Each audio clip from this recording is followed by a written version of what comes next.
আসসালামু আলাইকুম, welcome to my channel Shamima's kitchen. আজকের পর্বে আপনাদেরকে করে দেখাবো মুরগির চামড়া গিলা কলিজা ভুনা রেসিপি। আমরা এই ঈদে অনেকেই বিভিন্ন চাইনিজ রান্না এবং কেএফসি স্টাইলে বিভিন্ন খাবার রান্নার জন্য প্রচুর চিকেন কিনবো এবং সেই চিকেনের চামড়া গিলা কলিজা যদি এভাবে ভুনা করে খান তাহলে খেতে ভীষণ মজার হবে। বিশেষ করে রুটি পরোটার সাথেও খেতে ভীষণ ভালো লাগবে। তাহলে চলুন দেখে নেওয়া যাক। এখানে আমি 3টি মুরগির চামড়া গিলা কলিজা নিয়েছি। এখানে আপনারা চাইলে চিকেনের পা অ্যাড করতে পারেন, আমি পা অ্যাড করিনি। এগুলো আমি খুব ভালো করে ধুয়ে নিয়েছি। আর এখানে কিন্তু চিকেনের গলা, মাথা, চিকেন উইংস বিভিন্ন অংশও কিন্তু এখানে নিয়েছি। এবার চুলায় একটা কড়াই বসিয়ে দিয়েছি। এখন এখানে পেঁয়াজ বেরেস্তার তেল দিয়ে দিচ্ছি পরিমাণ মতো। আমি আগে থেকেই পেঁয়াজ বেরেস্তা করে নিয়েছি, এতে করে রান্নাটা খুব তাড়াতাড়ি হয়ে যাবে। এবার আমি এখানে হাফ কাপের বেশি পেঁয়াজ বেরেস্তা দিয়ে দিচ্ছি।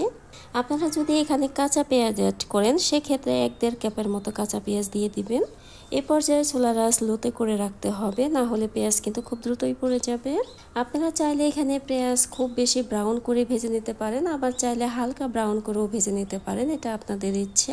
এখন এখানে 2টো তেজপাতা টুকরো করে নিয়েছি আর 3 পিস দারুচিনি আর 6টি এলাচ দিয়ে দিচ্ছি। গরম মশলা আমি কম করে দিচ্ছি কারণ আমি পরে শাহি গরম মশলা অ্যাড করব, এর জন্য আমি এগুলো কম করে নিয়েছি। এখন মশলা কষানোর জন্য দিচ্ছি গরম পানি হাফ কাপ। এখন দিচ্ছি শুকনো মরিচের গুঁড়া 1 টেবিল চামচ, জিরা গুঁড়া দিচ্ছি হাফ টেবিল চামচ, ধনিয়া গুঁড়া দিচ্ছি 1 টেবিল চামচ, আর হলুদের গুঁড়া দিচ্ছি 1 টেবিল চামচ। আদা রসুনের পেস্ট দিচ্ছি উঁচু করে 1 টেবিল চামচ, অর্থাৎ 2 টেবিল চামচের মতোই হবে। লবণ দিচ্ছি স্বাদ মতো। এবার মশলা খুব ভালো করে কষাতে হবে, মশলা কষানো ভালো হলে এগুলোর টেস্টও ভালো আসবে। এখন দিচ্ছি 2 টেবিল চামচ সরিষার তেল। আপনারা চাইলে পুরো রান্নাটা সরিষার তেল দিয়েই করতে পারবেন, আবার চাইলে এখানে সরিষার তেল স্কিপ করে ঘি আর সয়াবিন তেল দিয়েও রান্নাটা করে নিতে পারবেন। এখন মশলাটা খুব ভালো করে কষিয়ে নেব। মশলা কষানো ভালো হলে রান্নার টেস্ট কিন্তু ভালো আসবে। আমার মশলা কষানো হয়ে গিয়েছে, এবার গিলা কলিজাগুলো দিয়ে দিচ্ছি। এগুলো দিয়ে এখন খুব ভালো করে কষিয়ে নেব। এখানে আমি কষানোর সময় কোনো পানি দিব না, এমনিতেই এগুলো থেকে কিছুটা পানি বের হবে, এগুলো দিয়ে আমি কষিয়ে নিব। এবার ঢাকনা দিয়ে দিচ্ছি আর অল্প আছে আমি এগুলোকে কষিয়ে নিব। আর মাঝে মাঝে ঢাকনা খুলে নেড়ে দিব, তা না হলে আবার কিন্তু নিচে লেগে যেতে পারে।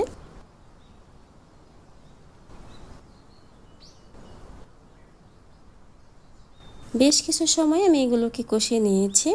এখন এর মধ্যে আমি 1 কাপ আলু দিয়ে দিচ্ছি। আলু আমি লবণ দিয়ে মেখে হালকা তেলে ভেজে নিয়েছিলাম।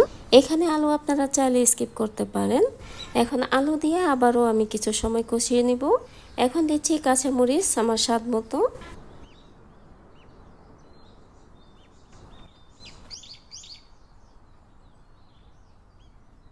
কষানো হয়ে গিয়েছে, এখন দিচ্ছি 1 কাপ পানি।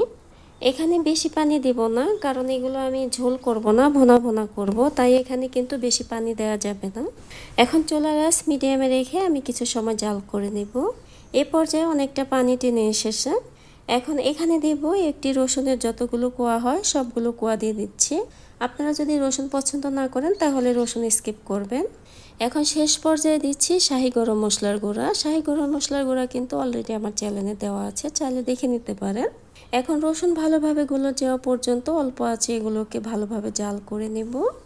গ্রেভিটা ভোনা ভোনা হওয়া পর্যন্ত আমি জাল করে নেব। দেখুন উপরে তেল চলে এসেছে, এর মানে আমার রান্নাটা এখন কমপ্লিট।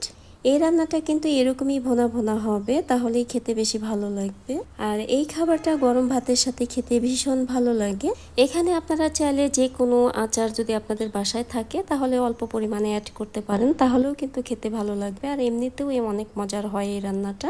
তাহলে দেখলেন তো এই চিকেনের ওয়েস্টেজ খাবারগুলো দিয়ে কত সুস্বাদু খাবার রান্না করে নেওয়া যায়। আজকের রেসিপি যদি আপনাদের কাছে ভালো লেগে থাকে তাহলে বাসায় একবার হলেও ট্রাই করতে পারেন, খেতে কিন্তু ভীষণ মজার হয়। আর আপনারা দেখে হয়তো বুঝতে পারছেন যে কতটা লোভনীয় আর পারফেক্ট হয়েছে আজকের রেসিপিটা। আপনারা চাইলে কিন্তু সকালের নাস্তায় রুটি পরোটার সাথে অথবা ভাত খিচুড়ি যার সাথেই পরিবেশন করেন না কেন খেতে ভীষণ ভালো লাগবে।